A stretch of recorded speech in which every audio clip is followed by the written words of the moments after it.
anak saya sudah bisa kalistung, tetapi kenapa tidak boleh masuk kelas 1 SD?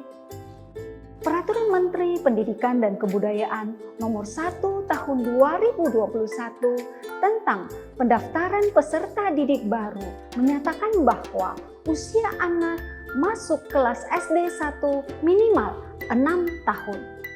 Hal ini disebabkan oleh beberapa faktor. Yang pertama, dari segi fisik motorik.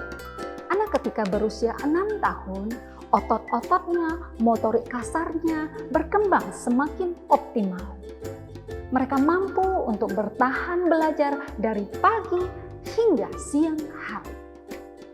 Motorik halus anak juga semakin berkembang semakin baik. Anak mampu untuk memegang pensil secara benar tanpa bantuan orang lain. Durasi konsentrasi anak berkisar 30 hingga 45 menit.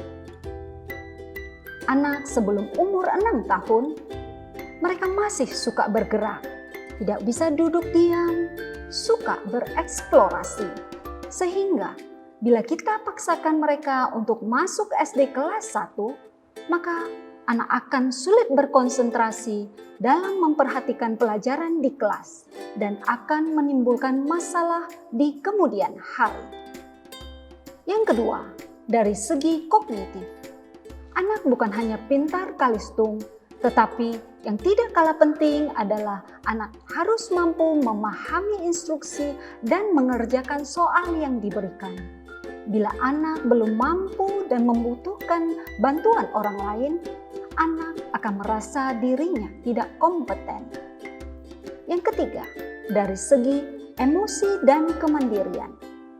Anak sebelum 6 tahun mungkin cukup matang dalam aspek kognitif, tetapi dari segi emosi, dari segi mental, anak masih belum berkembang optimal.